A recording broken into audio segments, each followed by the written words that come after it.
Hi, and welcome to today's interview. I have with me today Marianne Lane, who is originally an engineer, but has the last years been working as a modern shaman and with the consciousness, healing, and to create an understanding that we are spiritual beings in human bodies. So a very warm welcome here, Marianne. Thank you very much, and I really appreciate the possibility to meet this way. I'm really looking forward and can recognize in my heart that I really want to share. I'm so glad to hear that.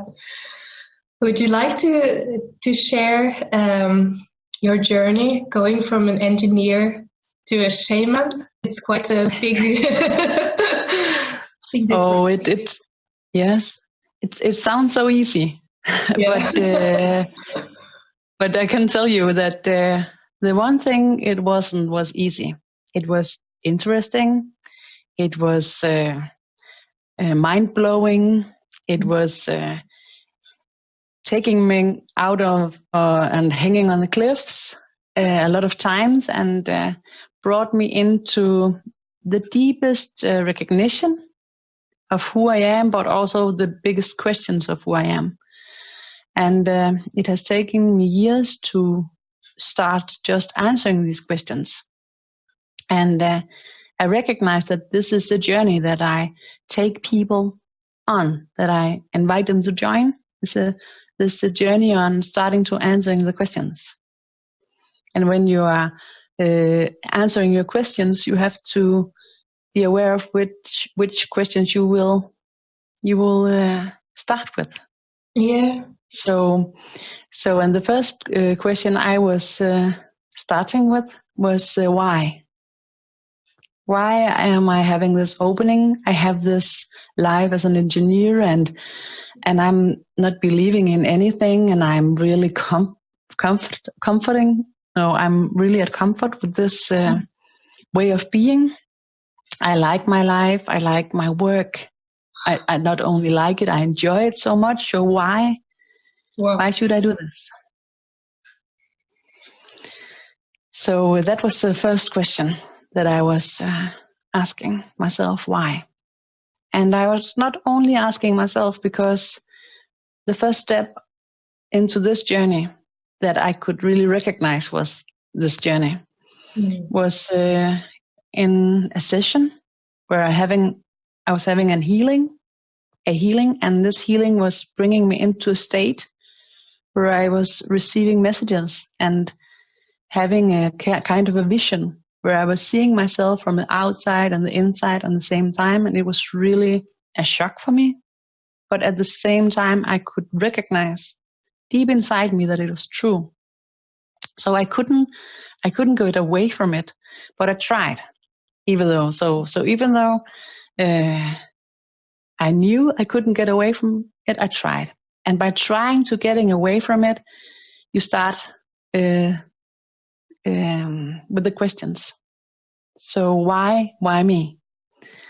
And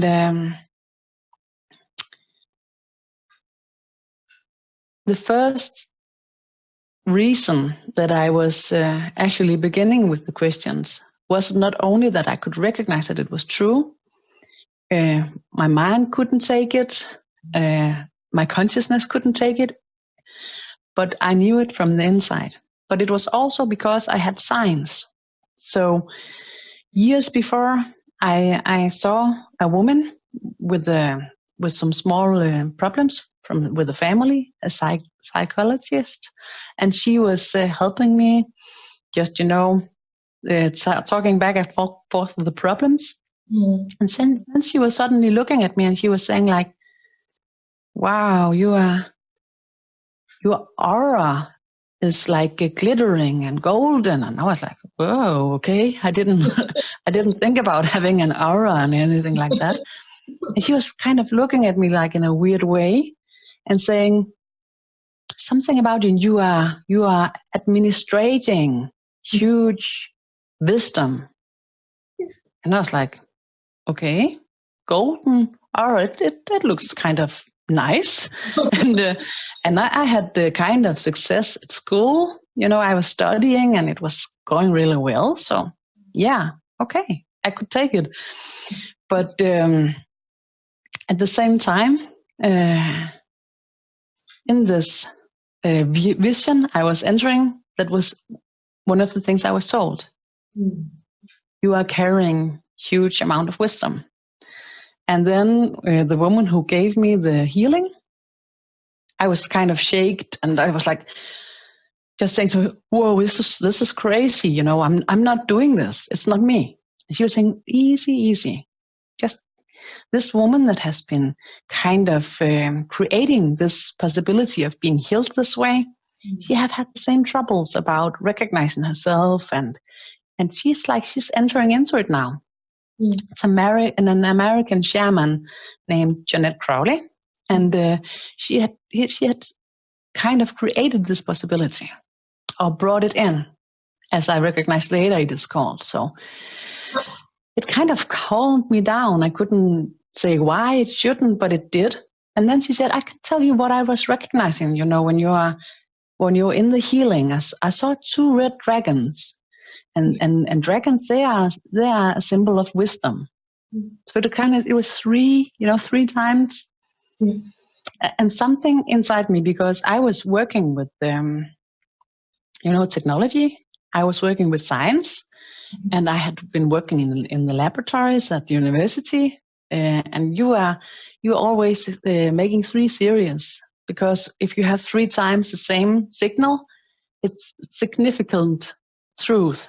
So this 3 times was kind of tickling me in this this technological kind of way of viewing the world. And of course, I know that a lot of things that's adding on until you can say that 3 of these times is making it a truth, kind of you're believing in it. You need to know the hypothesis. Oh, it's a long time since I've been speaking English. You need to know these, and you need to know what you are answering. So it's not quite the same, but it's a little bit. It was enough. And then I was kind of dragged into the questions.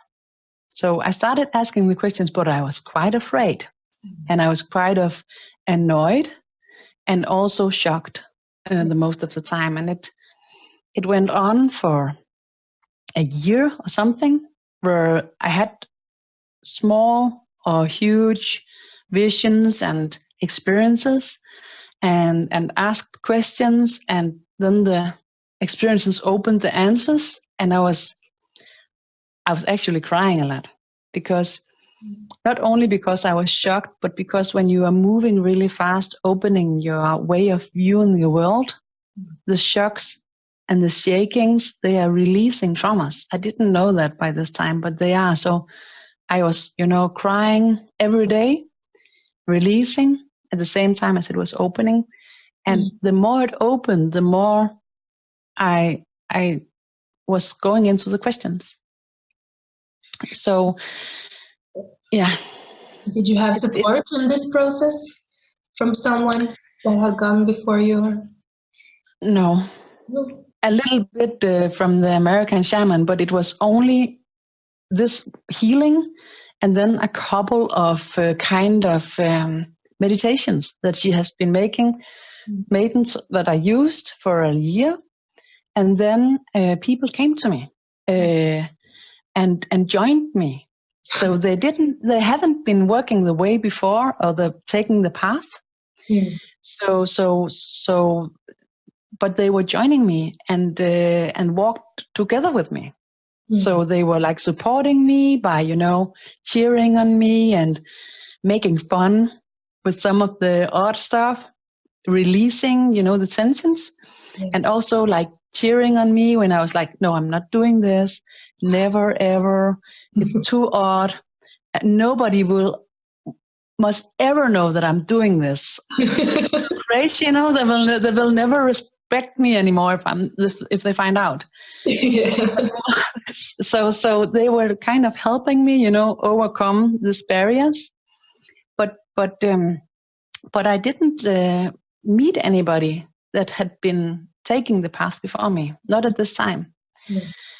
But when I was looking a bit backwards, I could see that a lot of things in my life has kind of, just things was happening that put me into the right position in myself to be prepared to open, even though I haven't been recognizing any of it at all. And there was one person, but it was kind of odd as well, because I was at the university. I was making the last, assignment that you are making before exam, and it took a half a year in lab, and it was a really huge kind of setup. So the university, they were arranging a man to come a couple of times a week and helping me doing the hard work with all this pumps and measurement things, and he was coming in there twice a week or something for 4 months. And I have been, even though I have been closed down since I was a child, I was still seeing ghosts. So I've always been seeing those. And also I found out that I've also always been seeing auras, but I didn't know that it was an aura. I thought it was something different, But I saw ghosts, and there was a lot of ghosts in this place where we were having the setup. So one day I was accidentally kind of saying to him, "Oh, I don't like to being here in the evenings. I was often late. You're doing that when you're on your last assignment." Mm-hmm. And there were so many ghosts in the evenings. And they were like coming really close. And I found out that I could see them, in this area of the site, but not when I'm looking exactly on them. They were disappearing. So I was kind of using that. But it was really creepy. So accidentally I told him, "I don't like being here in the evenings." And he was saying, "Why? But why?" And I was like, "How do I say this easily?"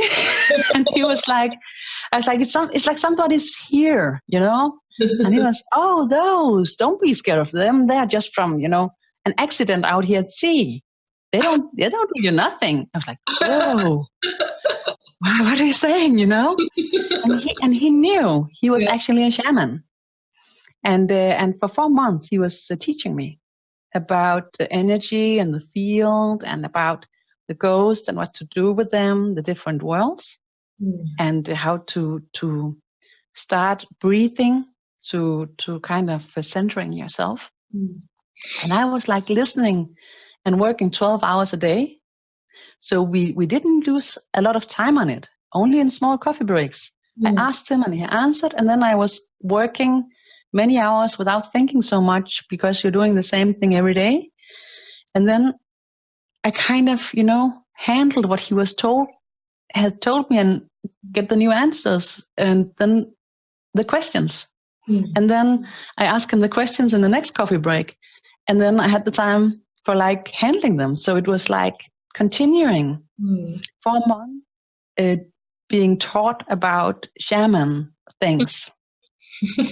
Paid by the university, and I didn't order it, but I had, So, and it came before. It was before the opening, and I had a lot of small, recognitions or things that happened, synchronicity that happened this way.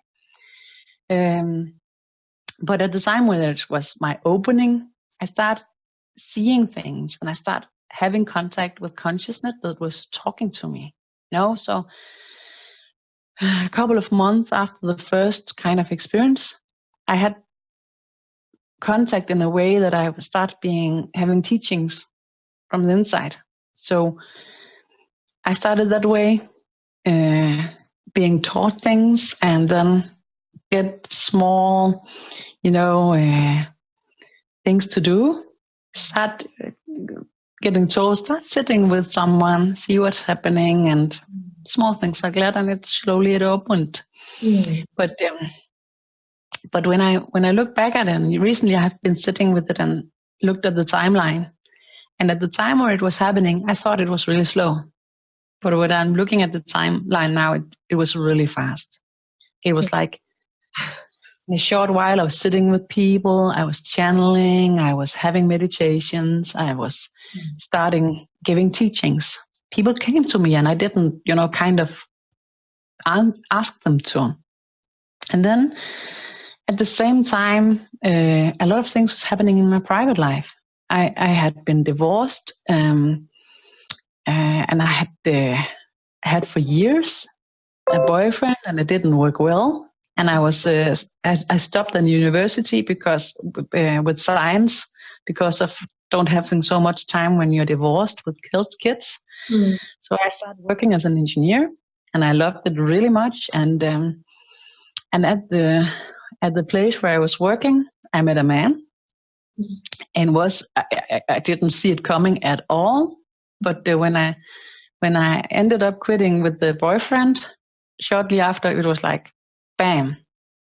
And he has 3 children, and I have 2 children, and we started trying to make a family, breaking up everything, the house, even the wall and the floors, to like making a home for us. And at the same time, I was opening this spiritually way, and it put a pressure on me. So I started to having troubles, and also I recognized that I had an eye disease. And the eye disease make it difficult for me to see. And at my work as engineer, I was making calculations, really different, difficult ones that not many could kind of check up on. So I need to check up on them myself. And one day when I checked up, I recognized that I made a huge mistake because I hadn't seen, the dots and the zeros in the right orders. So it made a huge mistake. And if it had been, coming out, it has been so horrible that I would never, I couldn't take it at all. So I would never have been able to like rise myself again if it had happened. So I was so scared of it, and it happened twice. So all this was pushing me, and also some personal things that kind of started welling up. And I was, why is this welling up? Okay, it's just life. But now I know that it was when you're opening the mind, you are opening to the basement, and you're opening the closed closet, and it will start coming out. So it just did that. And the pressure was opening. And then I started getting,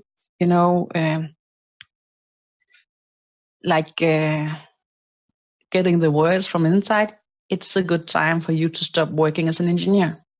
And I was like, no, I'm not doing that. We just started this huge things up with the house and everything. I can't stop as an engineer. No. It would be a really good time for you. And I was, but I could see it was more and more. It was more and more difficult, to have the standard that I was used to, because I had a standard and I was known for the standard. Like both as a person and as making the assignments, but also kind of having much responsibility about quality and about everything, So as it was lowering, it was so painful for me that I couldn't like keeping the standards. So I had, like this on letting go of being an engineer, slowly but surely. It was dragging me back and forth until it was loosening up. And then at one time I was giving the word from inside, you need to stop now. It's not good for you. And I also ended up having 2 months of leave from work because of high tension and the blood pressure. Yes.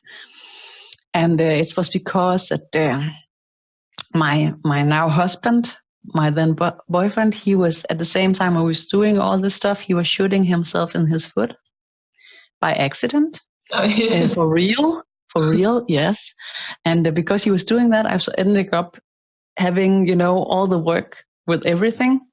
So added up everything, it was just too much. So I ended up having 2 months of leave, and I started getting the words of feelings like, you need to stop now and going this way, because everything is is fine for you this way, and if you continue going in the way where you will be an engineer, it's not fine.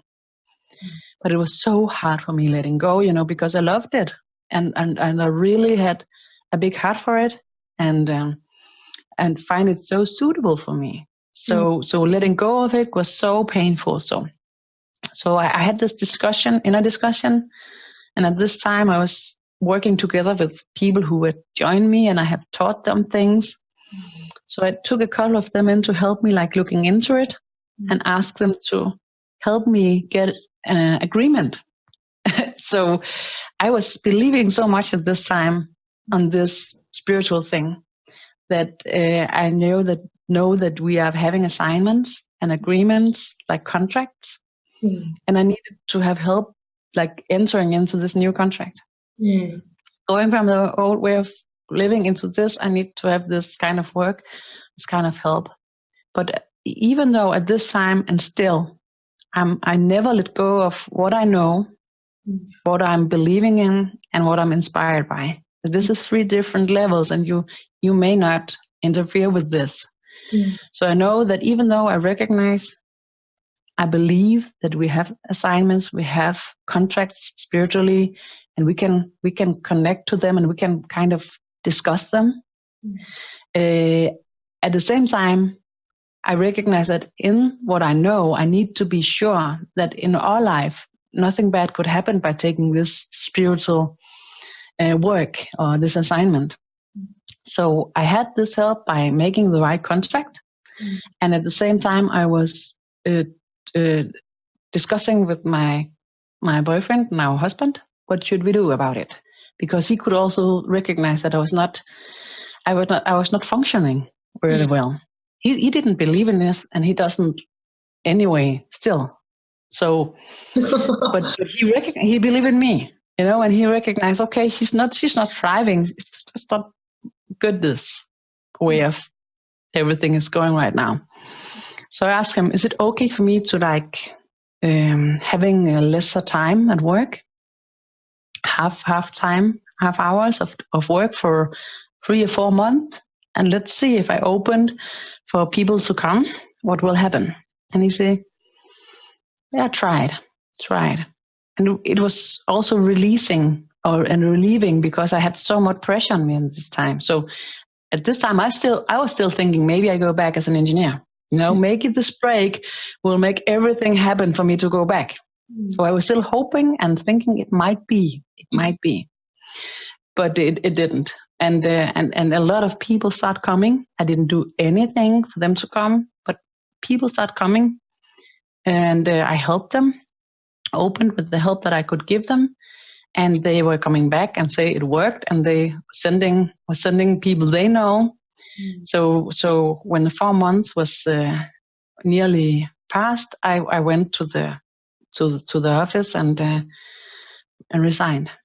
And it was, even though I'm saying it now, it was so hard, and we were crying. And it was like, but it was good that I was doing it because my standard was just keeping dropping, But I'm still heartbroken about it. You're still today? Yes, yeah. I am.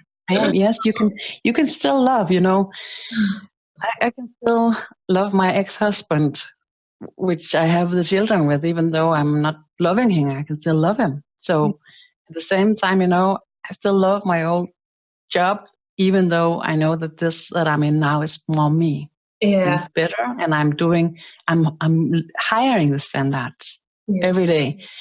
So it's more suitable for me, what I'm doing now, but I'm still in love with what I was doing. Yeah. So you can do that. You can like, at least I can, the way I function.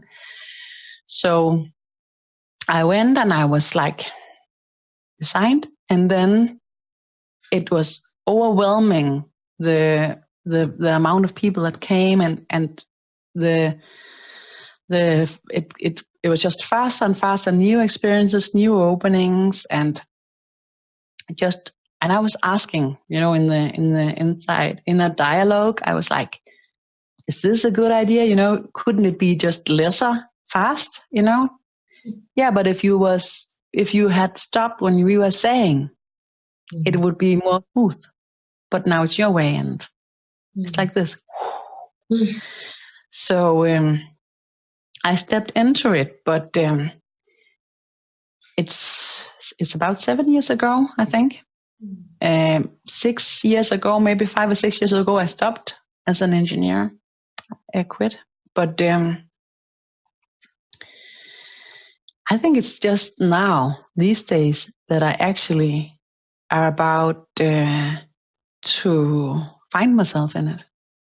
And actually, I was talking to what do you call it? A head of director? No, a director? No, a CEO at a firm that I was working with, and I was telling him about.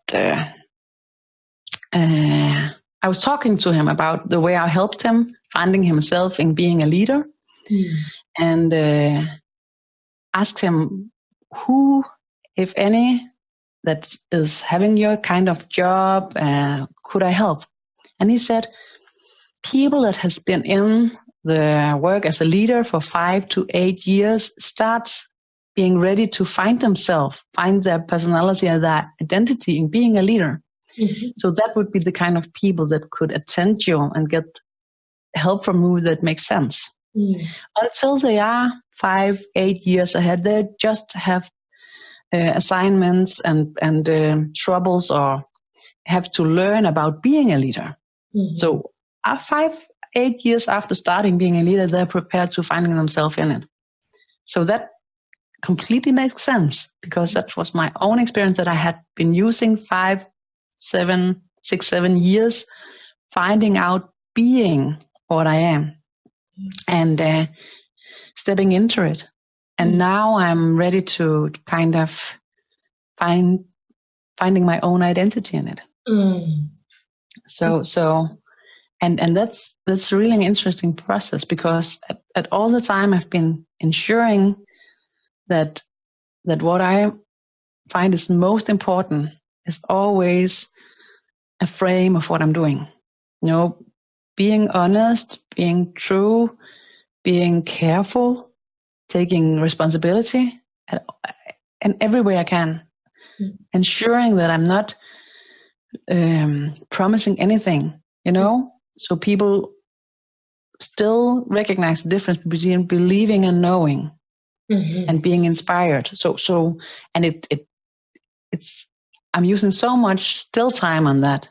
But even though I've been doing that all the time, now I recognize when I'm going into it and finding my own kind of role in it with my personality, it opens in a more defined way that okay, this is how I can say it, this is how I can do it, this is how I would like to share it with everyone. So even though I've been doing it for a lot of years, compared to what you are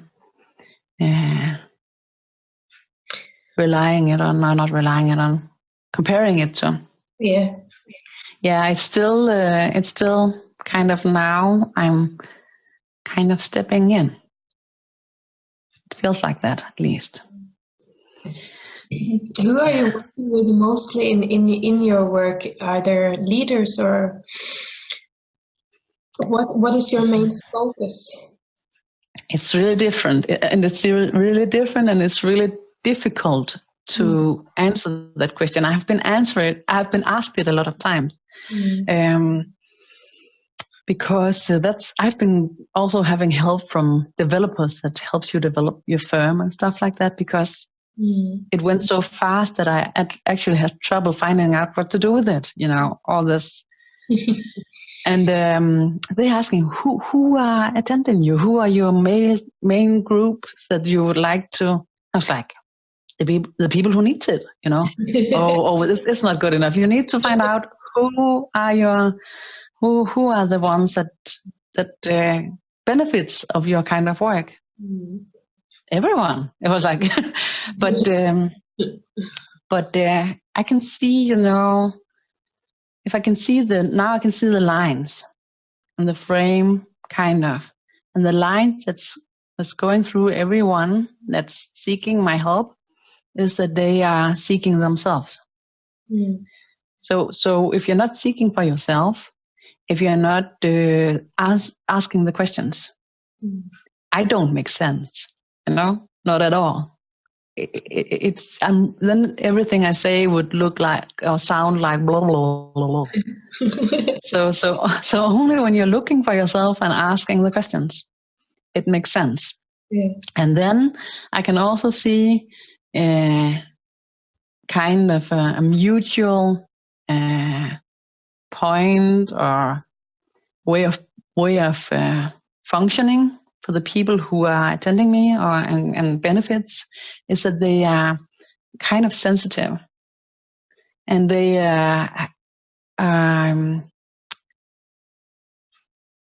some of them has been outlived a contact with the spiritual world all of their life and kind of finding ways of being with it, but are not satisfied. Some of them has had openings into spiritual worlds and access kind of seeing and feeling stuff that is not here, and have had so many trouble with it that they closed it down. And then there's people with this knowledge that they know, there's something more. I can feel it. I can see it. I have never felt or seen it, but I know there's something more to this. And they also come and benefit from the things that I can help with. And then I recognize this modern kind of being that is curious, seeking, and is on a line. It feels like they are on a line that is like a slow beat that is in all of the world, that is kind of saying what to do in like a really silent voice and telling everybody what to do. And this is what I recognize as a mutual field for humankind. And people are talking about it. It's not really science. It's not really recognized as science, but kind of. And they have measured that this is happening, that we are connected kind of, that odd things is happening. It has been recognized in science that is not recognized as true science from back to the 60s, that it's measurable, that we are reacting on a distance on each other.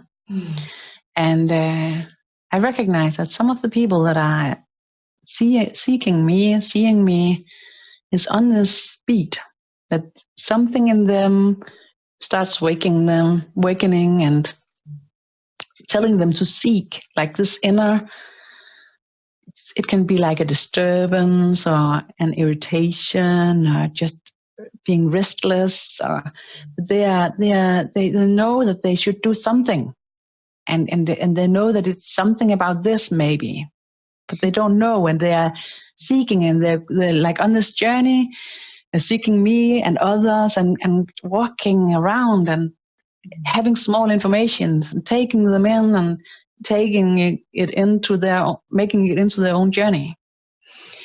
And I see a lot of them passing through, and then I exchange with them, and then they are passing and going on their journey, seeking the next ones, and opening.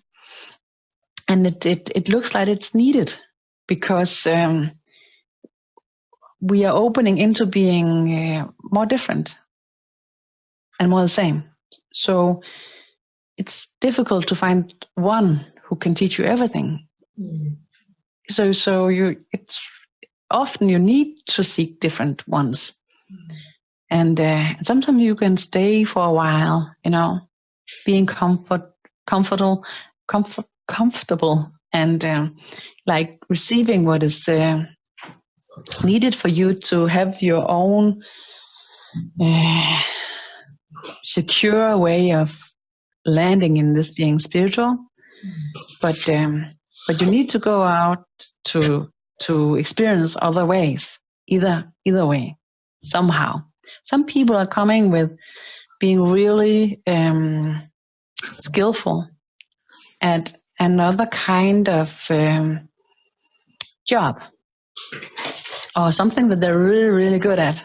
And then they're seeking me and being taught about this, like teachers, priests, or doctors, or people who are working and being really skillful.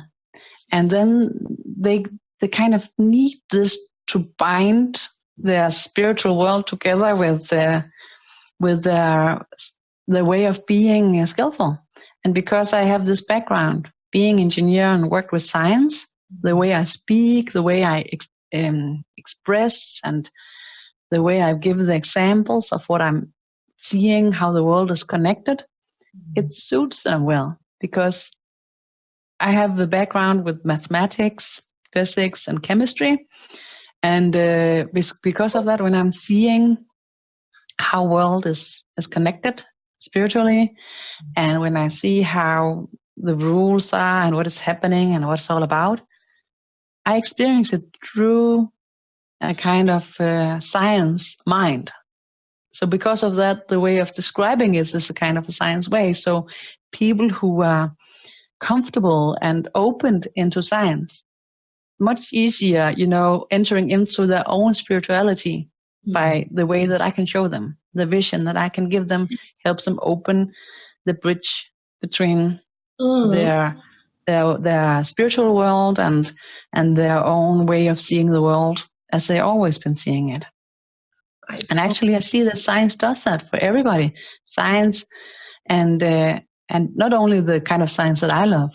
I love the mathematics and the physics and chemistries, but also science about language, about psychology, about history, geology, every wisdom that has been taken through times and open a frame of how everything is connected in systems is opening your mind in a way that you can carry in the spiritual knowledge in a safe and healthy way, because you're carrying the frame. Yeah. Important. I think it's very important. Yes, and to balance it, and also that it can be a language that is more easy to use or more understandable for people, maybe. Yes. And more grounded. Yeah. Really, really, really much about being grounded and understandable. And also because when you're open into this spiritual way of knowing, the grounding about being able to recognize it in your everyday life is what is giving the opening, because you can never open truly more up than you open in. Yeah. So because of that, if I teach and talk to people and they don't recognize it in their everyday life, it's just like seeing a movie. It gives an experience, but and it can move you, but it doesn't teach you. Yeah. You need to have this inner experience that it is changing the way that you're experiencing yourself and your own life. It needs to bring you into the meeting with yourself and the questions. And if it doesn't do that, it can be a waste of time. It can be amusement, and it's not really good as amusement. And it can also be unhealthy by last instance. So I'm really careful about recognizing this all the time and talking about it all the time, that it doesn't make sense if you don't experiencing in your own way that something is happening inside of you. You recognize something, so you know it. One thing is to hear it and to feel that it makes sense, that there's a recognition, there's a vibration in this, it feels good. Like if you are listening to music and it's really, it makes it different for you. And you love this music, it's good for you to hear it. But if you are feeling this way by listening to spiritual knowing and way of seeing things. It moves you, but you will not learn to play the music. So if you want to be practicing being a spiritual human being, you need to kind of open the music and start asking the questions. How are you making these tones? Why are these tones making this appearing in me? How can this change the way of feelings with the music? What is it that it's all about? You need to start asking the questions about the music and what it does to you before you can start practicing. And so when you're listening to somebody is talking about spiritual stuff and how to see the world in another way that does more to the world and to the life of what I can see, then you need to start recognizing what does this do to me in my everyday life, in my meeting with myself, and how I experience life, meetings with people, hope, sorrows, love, and hate, and everything that is me as a human being. How is this opening? How does I get more pixels? How does this give me informations about myself that I couldn't attend before, so I can start balancing? How can I recognize that this is releasing me from being held by my inheritage? How does this releasing me from being held by habits and earlier traumas and anxiety and frightened thoughts, and how does this release me from that? And what should I do? What do I need to do every day to keep this happening? Because you cannot listen to somebody like me joining a meditation or be given a healing and then you get a new life. we are opening doors. We are dragging away the curtains, and we are putting you into a bath with soaps and oils that release all what you need to get rid of, but you need to jump down into the bath and you need to scrub yourself and you need to go up and feel too soft and too vulnerable and go out into the world in this state and outlive it for it to work. Otherwise it would just be an experience, and actually to many people not a good one, because you will get into the contact with what was able to happen, but it will not happen. And then you will get a small sorrow. And this small sorrow is, as I see it, I believe in, is from the soul. Because as I see what we are opening to when we are going into music, into outliving ourselves spiritually or any other way, is opening the soul. And in that process of opening the soul, do you have any other tip for women who are kind of afraid of opening up to that, going from one identity and opening up to another identity or a bigger identity?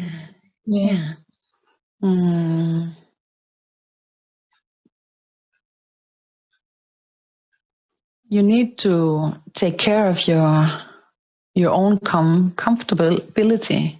You need to take care and ensure that you're feeling comfort at all time. So if you every day you recognize I'm not comfortable with this, it's just how it is, then you should take care of it. Maybe you can do anything at once, but you can recognize it. So you need to recognize what makes you feel comfortable and what makes you feel discomfort. Only when you feel at most time comfortable, you can start outliving your soul. If you are more at discomfort, you will outlive your fright. So the first steps to start outliving yourself, to be able to, is to be aware of it. And even if you but I don't know what to do about it. Shouldn't I just, suppress it and la, la, la, la, la? No, because you're not only discomforting, but not recognizing, but you're also making yourself insecure about yourself. So by recognizing when you're having discomfort and when you're having comfort, you're starting getting a better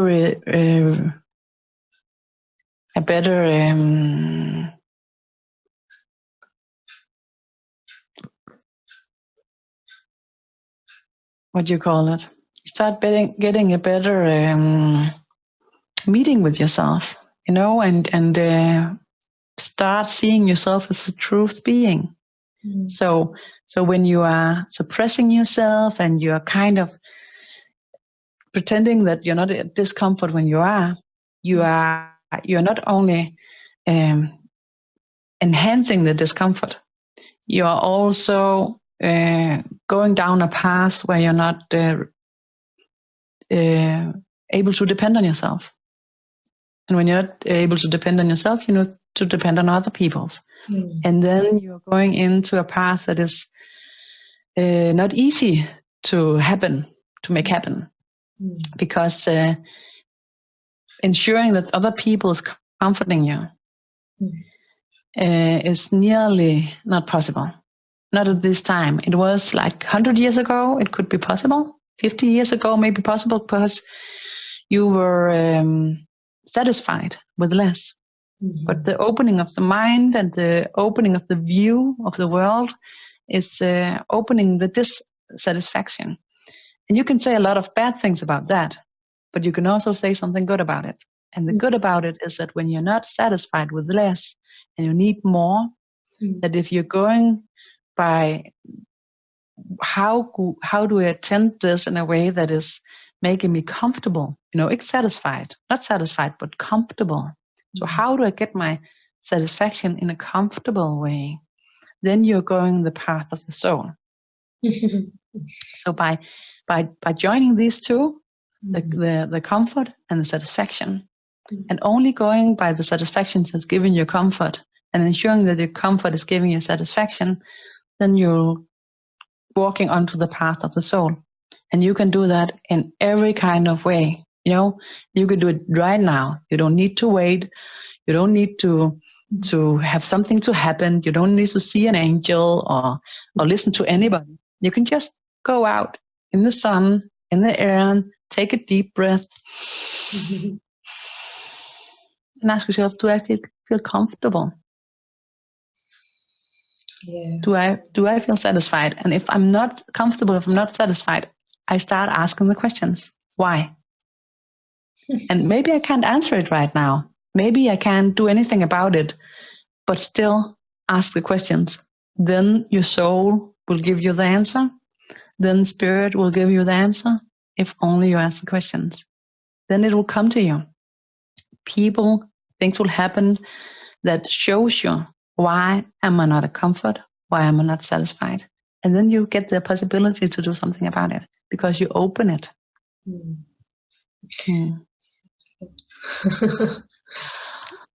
Thank you so much, Marianne. This has been beautiful to listen to your story and your perspectives. Thank you very much for giving me the possibility. As you could hear, it's really from my heart, and even though I'm kind of a person who don't like to expose myself so much, when I'm going into this line, it just comes out of me anyway. And I'm tried so many times that it doesn't make me a discomfort. So I'm comfortable with it now. Okay. It gave me a lot of discomfort at the same time. Yeah. So we should not always step back from a discomfort, but we should just asking the question, why? Exactly. Yeah. Thank you so much. Thank you. Bye for now. Bye for now.